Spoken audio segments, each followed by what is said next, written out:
How y'all doing? This is Chris Snellgrove, and you're at the beginning of episode number 7 of Collin Earl's The House of Grey. Monson's got some guts, right? Striking the deal with Coach Abel, standing up to Mahler and Derek. Seems like there's a lot more to Taurus as well, if that My Hero ringtone is any indication. To catch everyone up, Monson's at the beginning of the first day of class. Besides orchestrating a private tryout for his 2 new friends, almost being accosted by Mahler, finding himself in a heated argument with Dean Dayton's son, and running into the most popular girl in the U.S. twice, it's been a relatively normal day. Next on his schedule, his newly acquired classes. English, math, and science can't be that out of the ordinary, right? Well, hang on as we dive into episode 7.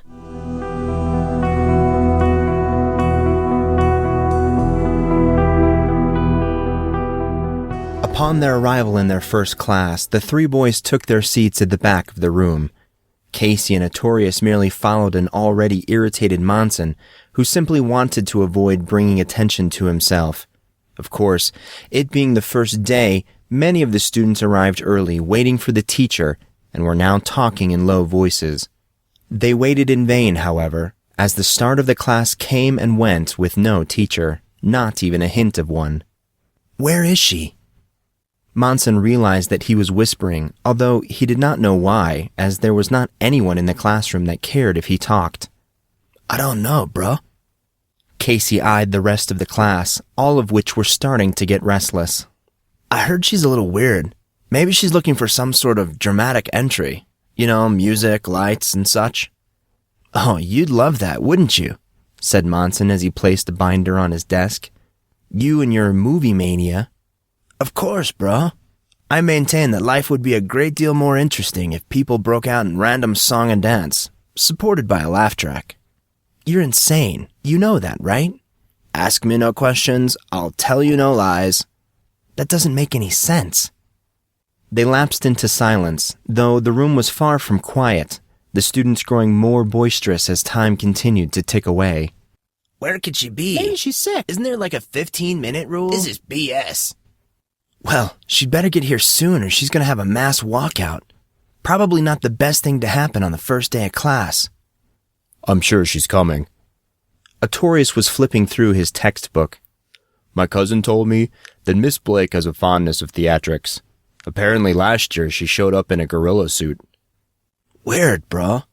She must have been a drama major in college. Only people that can't cut it in the outside world pull crap like that. I mean, seriously." He was cut short when snickers from his opposite side made them all shift in their chairs. A girl with lank, shoulder-length brown hair and thick square glasses with ridiculously large rims sat next to them giggling as she looked down at the same textbook that Artorius was thumbing through. She was looking at a page entitled Harriet and the Moonbeam and turning a pencil idly in her hand. "Whoa, where did you come from?" The girl gave him a curt look. "I've been here since you sat. Am I really that unworthy of notice?" Her voice sounded overwhelmingly forlorn. Casey gave her a funny look, clearly indicating that was exactly what he thought.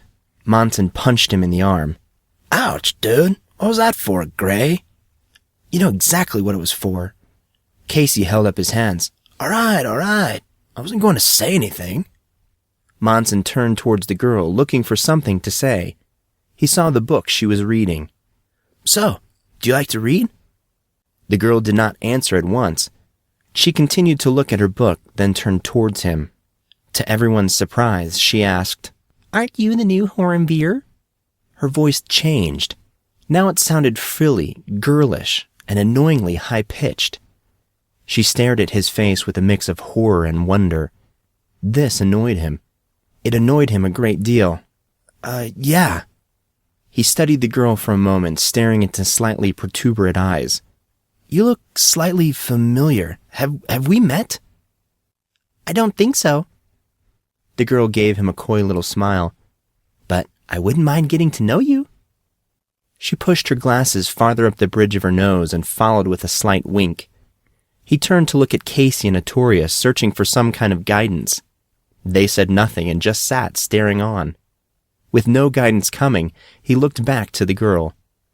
"Really, I'm flattered, but I don't even know your name. Why don't we start there?" "Miranda." Again, she smiled at him.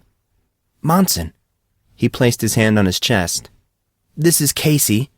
He slapped Casey on the back. "And the big guy on the end is Arthur." "Don't call me Arthur." "Sorry." "Pleased to meet you all." She stared at each of them in turn, giving them all the chills. It was as if she was sizing them up for some sort of show. Something about this girl did not feel normal. She continued to scan them, eventually settling on Monson. "So, how do you like corn so far?" "Can't complain." And really, he couldn't. "I have a really nice apartment. A really cool—" Monson paused, thinking. What was that word Brian used? "Manservant, yeah. And it seems like our teachers are going to be pretty cool, at least." "Oh, really?" "Well, I guess I can't really say for sure. I've only met one. And it doesn't seem like we're going to be meeting any more. Not this hour, at least. What a fruitcake. I could be working on my screenplay right now, bro." He said this to no one in particular. "Come on, Casey. Let's not jump the gun. There could be any number of explanations for her being late." "Yeah, like she's crazy?" "You're hopeless." "That's right, Casey. You shouldn't really judge without all the facts. Often your first impression is not the correct one." She paused and looked off into the distance. Her eyes whipped back to Casey. "Then again, sometimes it is." "What do you mean? What kind of teacher lets their students sit alone for like 20 minutes on the first day of class?" The girl gave him a sly little grin, but did not answer. It was in that moment that Monson had to wonder if... No, it couldn't be. "I don't know." She turned her attention back to her book. "One trying to prove a point, I suppose." Casey gestured to the waiting students. "Seriously, what could the point of this possibly be?" "I think you should probably figure that out for yourself, Cassius." "Wait a minute," Monson thought. "Cassius?" Casey made to answer, but Monson interrupted him. I don't think you want to say anything else, Cassius." "Dude, why are you calling me—" "Very good, Mr. Grey." Her tone was different again. It sounded cool and rich, but he could still feel the traces of the young girlish undertone from moments ago. "You have been very helpful in proving my point. I was told you were a sharp one, but who would have ever imagined that you were this sharp? When did you figure it out?" Monson looked at her keenly. "I think I knew from the beginning." He did not really, but he thought he might as well own it. One good thing was he did know where he recognized her from. Orientation. Artorius and Casey gaped, bewildered at the sudden change. Monson just laughed. "Oh, do not worry, boys. You are indeed missing something. I'm sure it will be made clear momentarily." Miranda pulled off her glasses, which she apparently did not need. She looked at them with deep, smoldering eyes that really did not go with her lank hair. How did Monson not notice such eyes? They were beautiful, but a touch off. It was then that he noticed she was wearing contacts. Contacts and glasses? One of them had to be fake. Probably the glasses. He could not think of another reason to wear both. So now what happens? "I'll show you." She stood up and remained for a moment next to her seat as she righted herself, smoothing out her top and straightening her skirt. She walked towards the front of the classroom. Other people in the class started to notice. All the idle chatter died down as people watched, curious as to what this girl would do. He could not see her face as she walked, as her back was towards them, but he could only assume what was on it. Miranda stood in front of the class, a calm, grounded expression on her face. It was vastly different from the flighty demeanor she displayed mere moments ago. Evidently, her acting was better than Casey originally thought. She smiled at the different students, who seemed to finally comprehend what was happening. She turned to write on the blackboard and wrote as she spoke. "My name is Miranda Blake." She turned and looked at the class again, smiling to show an even row of very nice teeth. A girl in the front row leaned to one side as a second girl listened. She said something inaudible, and they both giggled. Miss Blake gave them a sharp look, and they desisted.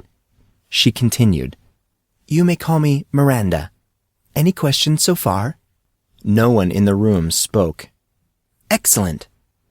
She suddenly dipped back into her flighty voice she used earlier. "I want to pose the following question that I want all of you to ponder before we call roll and review the syllabus." Monson chanced a glance at the rest of his classmates, who were all looking mildly interested. He watched as Artorius's eyes suddenly grew very large. Slowly, he turned back to look at their professor. Miss Blake removed her hair, which just happened to be a wig. Long, blonde, curly hair, not unlike Kylie's, sat bound in a net-like piece of cloth that held it in place. She untied the net, allowing the confined curls to fall. With this simple action, Miranda Blake captured her class's attention. "This class is far different than your average English class.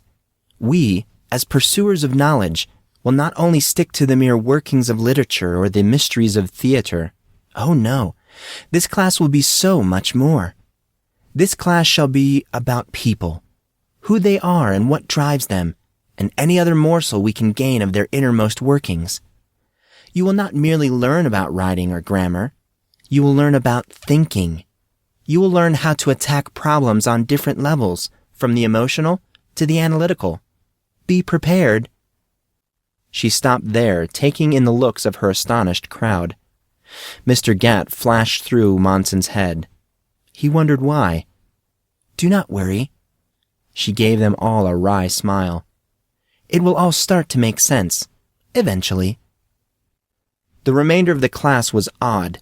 They jumped around a lot, starting with Beowulf and some other epic poems. The pace was very fast and slightly whimsical, resulting in much of the class being lost by the end of the hour. Finally, the bell rang. There was a rush to gather belongings as everyone started for their next class. Miss Blake was not done yet. "Wait!" she called out to them before anyone could really pack up. "Your homework assignment." She turned, grabbing one of the markers at the dry erase board. In black marker, with very sloppy penmanship, she wrote as she spoke. "A 2-page paper, introducing yourself, including all the basic items, is required. Things to touch on include family, friends, likes, dislikes, where you were born, etc. As a bonus question, answer this. Who are you? Any questions, please see Miss Blake." Suddenly, the second bell rang. The students copied down the assignment and hurried to their next class.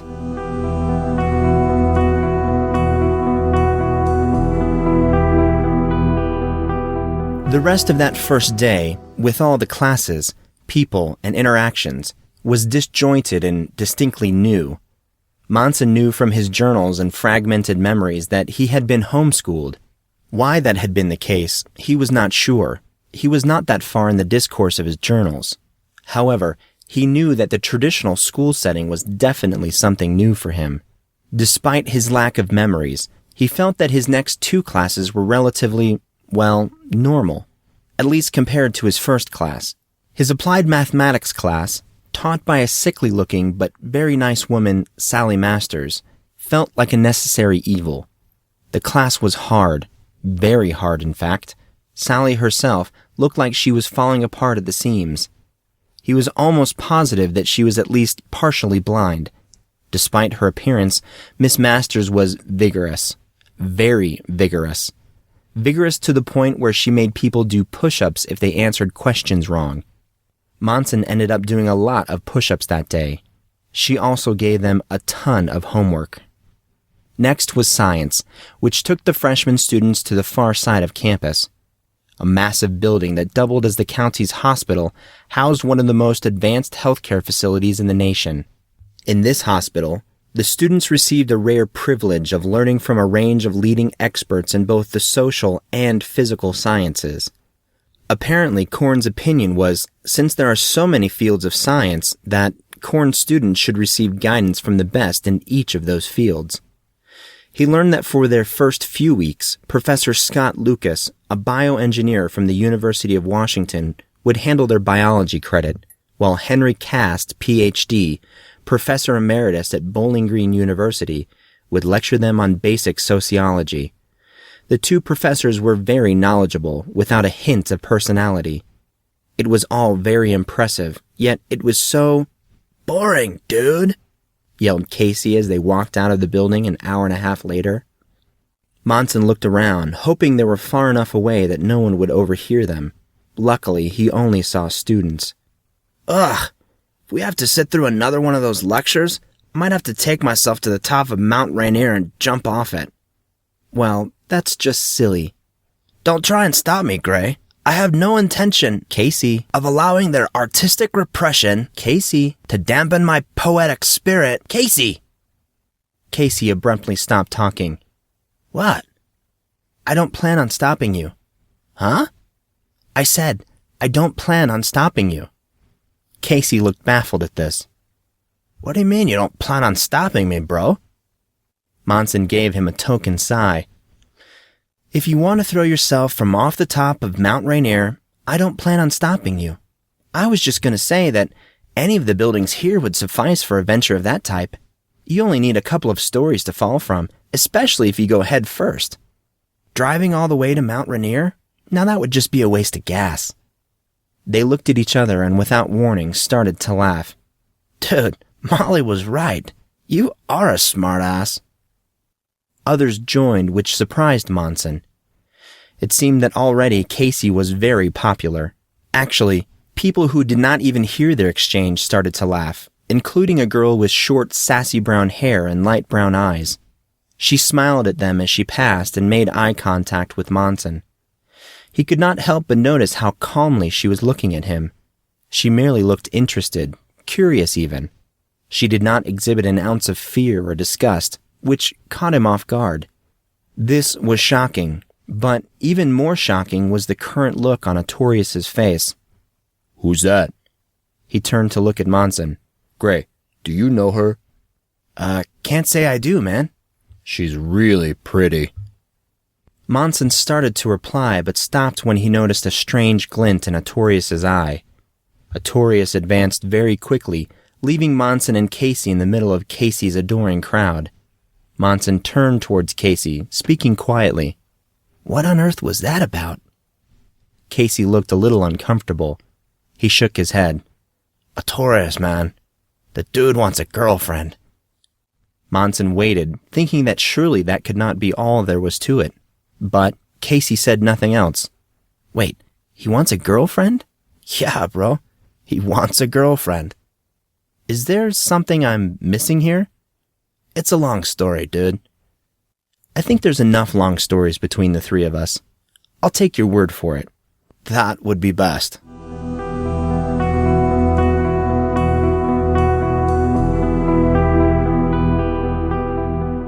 The two of them did not see Artorius again until about 40 minutes into lunch. Monson and Casey found a spot in the back corner of the cafeteria where they tried to remain unnoticed by their fellow classmates. He felt that this said something about Casey. Despite his popularity, Casey appeared not to be the type of person to bask in the admiration of others. For the most part, people sat apart from them with the exception of the boy in the wheelchair that Monson attempted to help earlier that morning. Wheelchair Boy ignored them, his face in a book and earbuds in his ears. He was reading a Star Wars novel and appeared thoroughly enthralled by it. Monson decided to leave him alone, not that they were planning on making small talk anyway. It was just then that Artorius finally showed up. Where were you? Said Monson and Casey in unison, the latter actually spitting food out. Artorius did not say anything. He just sat and arranged his food. Monson thought he was going to start eating, but he did not. He just stared at his plate, looking happy. Monson spoke to him, unsure of himself and how Artorius might react. Hey, Artorius, are you okay? Artorius turned to look at him. Okay? I'm freaking great. Dude, you didn't answer our question, man. Where were you all this time? Artorius gave a devilish grin. It's a surprise. You'll see. Monson hated when people said things like that. They finished their food, Artorius eating with gusto as he did not have much time. 20 minutes later, the boys found themselves at the GM's main hall entrance. Casey stopped there and gestured. "We're down this way, man." He pointed towards the direction of the barracks. "You're gonna be alright on your own, dude? You sure you don't want us to, walk with you?" Monson looked at him annoyed, but smiled. "Of course not. I wouldn't want you to ruin my rep." Both Artorius and Casey chuckled. "Alright, bro. We'll meet up with you later. Don't get lost." They left, Casey still attempting to force out of Artorius where he had been. Monson watched them leave, feeling slightly apprehensive. Conversation with people he did not know would not come easy, and he would be in a class with mostly, if not all, upperclassmen. The more he thought about it, the more he seriously thought dropping the class would be better. Regardless of this feeling of foreboding, he headed towards his class, hoping he appeared more confident than he was. He consulted the map that Casey had given him. He knew Mr. Gatt's classroom was in a lab as indicated by the course schedule. Confusion entered his mind as he wondered why Mr. Gatt was not teaching at the labs in the science building. Plenty of labs remained conspicuously unused. He had seen them. Actually, now that he thought about it, why teach a history course in a lab in the first place? Weird. He pushed the thought from his mind. Worrying about it was not going to get him to Mr. Gatt's classroom any sooner. He consulted the map again. Taking his bearings, he wandered towards the west side of campus. It took longer than expected, nearly 10 minutes to find what he thought was the correct path.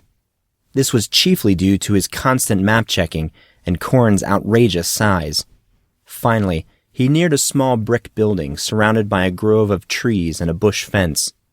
The brick building was obviously older and looked really out of place, as it did not match the style of the rest of campus. Nevertheless, it looked clean and well-maintained, and its location made up for it. The scenery felt very peaceful. Pine tree sap, weeping willow leaves, and different flower aromas mixed to create something distinctly new and fresh. The smells flowed through him, mixing with the slight pull of the warm wind, creating a combination of sound and smell that just made him feel better. It lightened his heart a great deal, making him forget his worries for the briefest of moments. Feeling significantly lighter in spirit, he continued towards his class, hoping he was not mistaken and that this really was the correct location. He went only a short distance when, without warning, a voice rang out from under a patch of trees, calling his name. He stopped, wondering if he had heard right. Had someone spoken to him? Tentatively, he spoke. Hello?" No answer came. He echoed his greeting. "Hello?" Again, no answer. He moved closer to where he thought the sound came from and heard it again.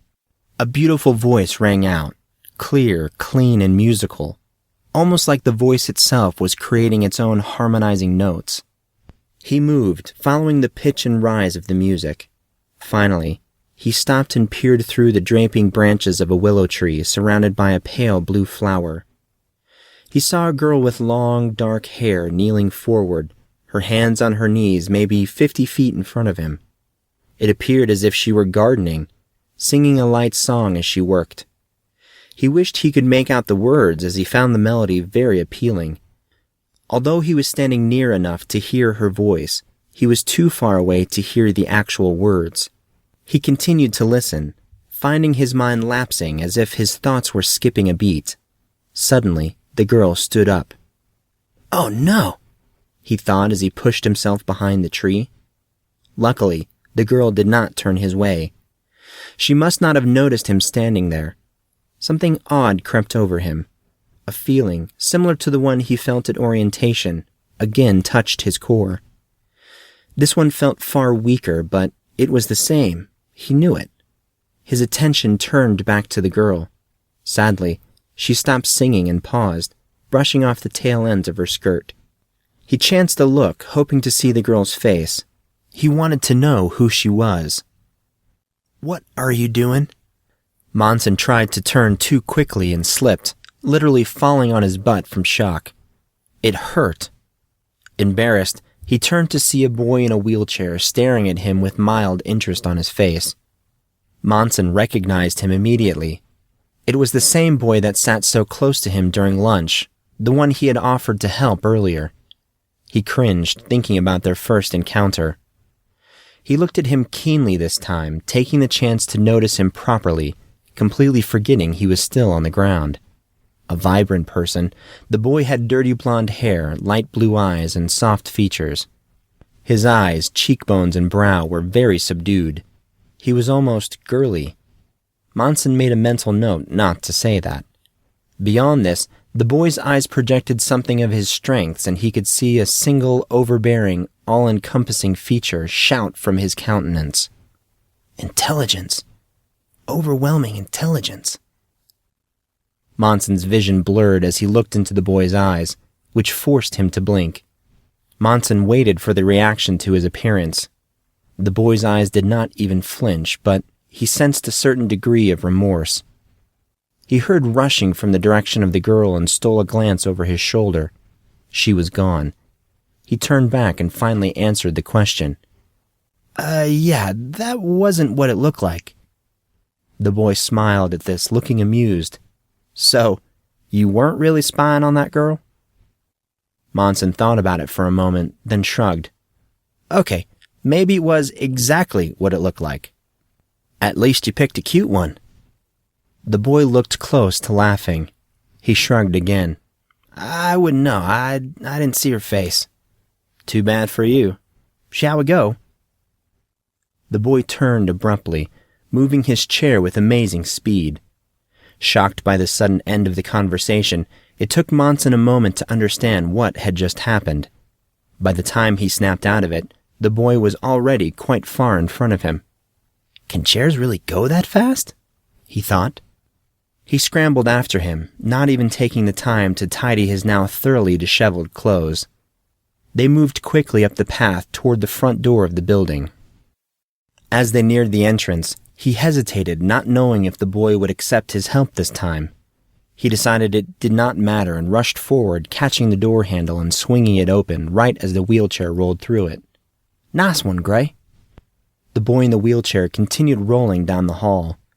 "Thanks," Monson muttered, stepping through the door himself. He rushed after the boy, catching up with him halfway down the hall.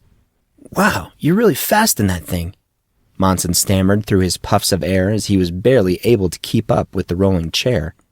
"Have to be, I guess. They don't give us very long between classes now, do they?" "That's certainly true. I think I've been late to almost every one. Well, spying on girls doesn't help." "Shut up." The bell rang as the two entered a very large room. It did not look like a traditional classroom, but rather was long and rectangular, almost like a lodge of some sort. The floor was wood, deeply stained with large gouges that gave the room an ominous feel to it, as if the room was hiding something. The same brick Monson saw on the outside of the building found its way in here, making him wonder if a single wall made up the outside of the structure. He winced at the thought of having class in this room when winter came. Windows draped with forest coverings lined the wall and bathed the students in an earthy light. It really was a homey room, despite the shroud of foreboding. He took in the room, trying to picture its historic use, wondering idly what it was used for before it became a classroom. For that matter, he wondered why it was here at all. Everything else was new. Why was this obviously out-of-place building still here? He came back to himself as a boy bumped into him on the way into the classroom. He suddenly remembered he was late. He scanned the room of older students, seeing many of them still milling around, chatting idly. A large group congregated towards the front of the room around a single individual who he could not see. He saw a seat in the back corner and started for it, but stopped, glancing over his shoulder at the boy in the wheelchair. The boy smiled and nodded, indicating that Monson should continue. Monson moved quickly to his seat, sitting the moment he got close. How uncomfortable! He could actually feel the stares of the older students sitting around him, many gazing at him with distaste. The boy in the wheelchair was looking at him from across the room. He smiled, and the boy nodded back, then shifted his chair forward. "Man," Monson thought, letting his own attention trail off. He forgot to ask the boy his name. He thought he should not be too hard on himself. Their conversation was not exactly lengthy. He felt pleased at the boy's change in attitude from when he tried to help him earlier. At the entrance to their scheduling session earlier, and again at lunch, the boy seemed very distant. Monson did not exactly try to engage him in the lunchroom, but he seemed so unapproachable then. He stopped as something occurred to him. The boy, he called him Grey in the hall. That couldn't be right. He did not remember telling him his name. How did he know? He racked his brain trying to remember. Consequently, he found the chattering of the students very annoying. A creak sounded as Mr. Gatt entered the room carrying a large box. The sound jarred Monson's attention, and he looked up towards the door. Mr. Gatt looked as slick as ever in the same blue three-piece suit Monson saw him in earlier that day. He placed the box on the table and opened it, still not speaking, not even looking at the class. Most of the chattering had died down by now as the students became interested in what Mr. Gatt was doing. After the box was open, he reached inside and fiddled around with some unknown objects. He pulled out 2 glossy sheets that almost looked like posters and set them down on the table. Monson tried to get a look at them, but Mr. Gatt moved too quickly. He had the inkling that Mr. Gatt did not want the class to see them quite yet. Mr. Gatt smiled a toothy grin, surveying the class. "Good afternoon, everyone. Welcome to my class." He looked excited, almost buoyant. "We should start with the roll. I do not know all of your names. This class is bigger than I expected." The students just stared at him in a silent state of admiration and said nothing. There were far more people in here than Monson anticipated as well. He looked around, counting, although his back corner seat made it difficult to see everyone. As far as he could tell, there were at least 30, probably more. That was odd. What normal, healthy high school student wants to take a class on experimental history? He labored with this for a moment, but noticed something both interesting and a bit shocking. He looked to the seat beside him. "Were you always there?" A pair of deep green eyes sparkled as they peered into his. "No, I saw you sit down and thought I would come and keep you company." He looked quizzically at his new neighbor. "Now, why would you do that?" She smiled. It looked a bit devious. "Why do you think I would do that?" He honestly had no idea. This girl could not be interested in him. Could she? No, of course not. He blurted out without thinking. "I don't know, my dashing good looks?" She laughed. It was a nice sound. She failed to answer the question, though. She simply adjusted herself in the chair, a very innocent look on her face, and turned, giving her wholehearted attention to Mr. Gatt. This annoyed Monson a great deal. He hated being ignored. He spied on the girl sitting next to him.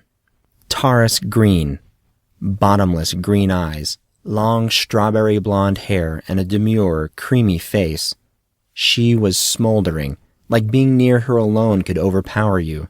Her looks, her smell, her temperament, it was all very appealing. At least, that's what everyone said. This was the current it girl, the daughter of some famous Hollywood actor. Taurus's popularity as the teen idol was quickly gaining momentum as she appeared in movies, on TV, and gained recognition as a singer. Many of the guys on campus had never even seen her in person, despite living in the same city and attending the same school. Taurus Green was one of the truly elite, and until now had opted to take private lessons from tutors. The reasons behind her sudden step into the public were still unknown. She also had a reputation of being kind and gentle, the perfect balance of supermodel and Mother Teresa. This information was all new to Monson, of course. He happened to overhear a conversation about her in the hallway, and even saw some rather risque wallpaper of her on one guy's laptop. He blushed crimson at the thought of it. He scolded himself for blushing. He let go a deep breath. He was well aware of his appearance and less than desirable social status. So why out of everyone on God's green earth would this girl go out of her way to talk to him? He just did not understand it. He forced himself to abandon his surveillance activities when the tap of chalk hitting a chalkboard became too distracting. Mr. Gatt was beginning his lecture. Wait, Mr. Gatt said he was going to take roll. Did he miss it? He hoped fervently that Mr. Gatt did not count him absent. He looked to the board and saw 3 words written in neat scroll lettering. Fact, truth, belief. Mr. Gatt turned towards the class. I want all of you to take out a sheet of paper. They did so with a great deal of shuffling. Is everyone ready? Good. He looked at the class, and grabbing one of the posters, he turned his back to them again, at the same time saying, Write the definition of these 3 words. He pointed at each. Fact, truth, and belief, huh? Monson thought, studying his own paper where the 3 words were written. What do these words mean? If he was being honest with himself, he had never really thought about what those words meant. He just knew. He looked towards Mr. Gatt. A poster was now hanging from the top of the chalkboard. It looked like a picture of an oil painting, an old one, probably 17th century, though he could not say for sure. It reminded him of a special he watched on the History Channel about painters through the ages. This particular painting reminded him of some of the works from that period. He looked closer, leaning as far forward in his chair as he could. The picture depicted an older man, standing pleasantly in the frame. He was wearing a funny pointed hat that was a midnight blue and accented with gold trim. A long white beard with streaks of silver hung to mid-chest and contrasted nicely with a star-covered robe of the same color as the hat. The man leaned against the wall in the picture, like it was a portrait, and had a very serene look on his face. He heard Taurus whisper out of the corner of her mouth, He looks like a wizard. She looked amused. Monson did not say anything to her, but scrutinized the picture more closely. It did look like a wizard. However, he was saved the trouble of guessing further as Mr. Gatt spoke. Mr. Peter Sharin. He spoke softly, but it sounded like a command. Will you tell me, perchance, what you wrote down for the first word, fact? He heard a boy with a heavy accent speak, but he could not make out the words. He was not the only one. Many of the other people in the class must have missed it as well, as many looked confused. Monson strained his ears, hearing the boy named Peter speak again, only louder this time. A fact is something that actually exists. You know, something observable. While he could hear Peter this time, from his thickly accented voice, Monson still did not have a clue where the boy was from. Wanting to place a name with a face, he actually stood up slightly, hoping to see Peter, but to no avail as his back was to him. This problem solved itself, however, when Mr. Gatt next spoke to Peter. Excellent.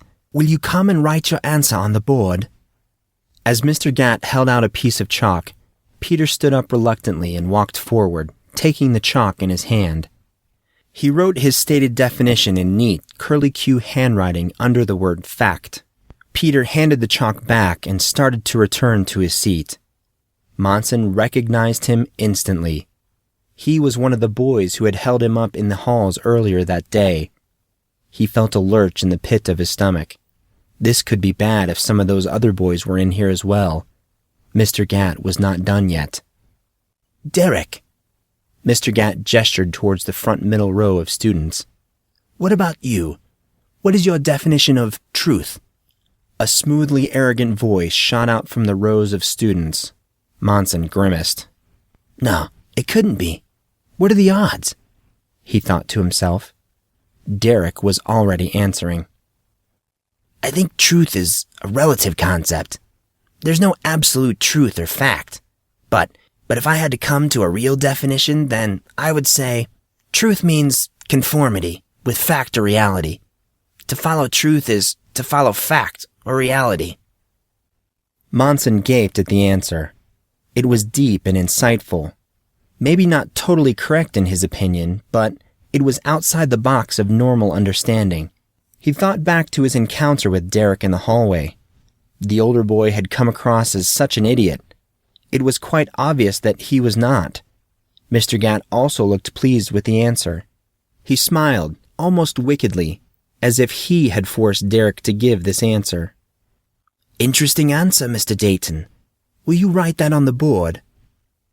Like Peter, Derek moved towards the board, wrote out his answer under the proper word, and turned back toward the students. He started to walk to his seat, his eyes scanning the room. He stopped suddenly, almost comically as he gazed on Monson. His gaze flickered, and an angry flush started to wash over his face. At the time, Monson admitted he had no idea why Derek was so upset. It was not until later that he realized it was not Monson that Derek was looking for. His gaze dropped and he focused on Mr. Gatt's voice. "Miss Harrison, will you round out our definitions?" No answer came. Mr. Gatt looked surprised. "Where is Miss Harrison?" He looked at the students. A chubby boy 2 chairs in front of him raised his hand. "I saw her at lunch and heading towards class." Mr. Gatt turned his attention to the boy. "Nevertheless, you do not know where she is currently." Another girl towards the middle of the room raised her hand. "I saw her earlier, but I don't get the impression she was coming to class. I thought I heard her say something about the yard and practice." A look of comprehension splashed across Mr. Gatt's face, as if the girl's words were the missing piece of a rather difficult puzzle. While comprehension was apparent, it was plain that this did not please him. It did not please him at all. His face scrunched up in a scowl. "Never mind, then. How about you, Miss Green? Please round out our definitions." The mention of Taurus's name had a noticeable effect on the room, as the students suddenly looked tense. Taurus either did not notice or did not care. Her face remained unruffled and playful, a sassy smile continuing to the edges of her fine lips.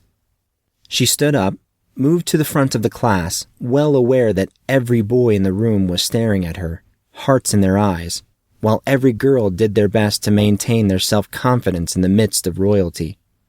She took the chalk from Mr. Gatt, giving him a full blast of her charm. He smiled, but rolled his eyes slightly. She turned towards the board and wrote one word: conviction. Taurus handed the chalk back to Mr. Gatt, then moving slowly, she walked back to her seat. The room remained incredibly quiet. "Well done, Miss Green." Mr. Gatt looked from her answer to the girl. "I could not have said it better myself." She nodded her head towards him as if to accept the compliment. Mr. Gatt continued. "These are the ideas that we will be studying this year, the difference between fact and truth and the respective effect of belief on both. Why do we recognize some things as fact, yet other things as truth? Are they the same? Are they different? What does belief have to do with fact or truth? How do the three affect each other? This class is one that will look at facts, beliefs, and truths, in the hopes of coming to a better understanding of each. Any questions?" No one raised their hand. Monson understood why. Mr. Gatt's voice had suddenly become very appealing, like his words were going through special ears on your body. When you listened with these ears, you could not ignore it. All you could do was understand. "If there are no questions, then we will move on to this." Mr. Gatt pointed towards the picture behind him. "Who can tell me who this is?" Several hands shot in the air, including Taurus's. Mr. Gatt looked surprised, but then laughed. "Forgive me. Let me rephrase the question. Who can tell me who this is without referring to a certain popular young adult book series that we all know and love?" Everyone, including Taurus, put their hand down. Monson turned and raised an eyebrow at this. She crinkled her nose and stuck out her tongue at him. He laughed. He raised his hand as it reminded him of something he saw while in the hospital. Mr. Gatt saw this and called on him, looking pleased. "Yes, Mr. Grey, do you have an answer for us?" Monson hesitated. "That guy from The Sword and the Stone." Shocked silence followed the statement. Mr. Gatt, however, seemed to understand. He gestured towards Monson as if to say, "Continue." Monson hesitated again, understanding how odd this probably sounded. "There was this movie made a while ago. It was about a boy who had to pull a sword out of a stone to become the new king of England. The boy, he had a wizard helping him. This wizard's job was to guide the boy, as he would become one of the greatest rulers of all time. The wizard's name was..." Comprehension was starting to dawn on the listeners, which caused whispers to erupt all over the classroom, drowning out Monson's words. He spoke again, this time a little louder. "The wizard's name was Merlin." "Well done, Mr. Grey. Well done." Again, random groups started to break out in whispers. Mr. Gatt held up his hand. The students instantly went silent. Again, he spoke to Monson. "You must have watched a great deal of TV when you were resting." Monson stared at him, disbelief hitting him so hard it almost felt as if someone had actually struck him. Did Mr. Gatt know about his hospitalization? He did not have time to answer the question. People were staring at him, literally turning in their seats so they could look at him. He dropped his eyes. Yeah, you could say that." He hoped that Mr. Gatt would drop it. Mr. Gatt seemed to sense this as he moved flamboyantly towards the poster of the wizard. He pointed to the man in the picture. "What if I told all of you that this is Merlin?" People burst out laughing at this. The sense of spiking foreboding seemed to deflate with this statement. Even Monson laughed, knowing quite well that Merlin was a fictional character perpetuated by King Arthur legends. There was no physical evidence that the man actually existed. "I am quite serious." Mr. Gatt's words cut them off. Not just talking, however. Even their thoughts seemed to skid to a halt. The silence started to build again. In a quiet voice, Mr. Gatt continued. "Who was Merlin?" He was looking towards the painting, slightly glassy-eyed. "Was there a man who created a legend, or a legend that created a man? You must ask these questions. What are the facts? What is the truth? And how does our belief affect our perception? There are facts. There is truth. There is belief. We just need to find out what that is." The statement hung in the air. Suddenly, the bell rang. Most of the students jumped as the loud noise startled them in their current state of intensity. The class felt short, as if they had just sat down, but sure enough, it was time to leave. People started to move, gathering personal belongings and making their way towards the door. Tara stood up and gathered her things slowly, almost too slowly, like she was waiting for something. This quickly changed, however, when Derek Dayton started in her direction. She noticeably altered her pace as a result. When Taurus finished, she faced Monson, who had yet to move. The full weight of her gaze fell upon him as she tossed her hair and turned, looking over her shoulder. "Later, pretty boy."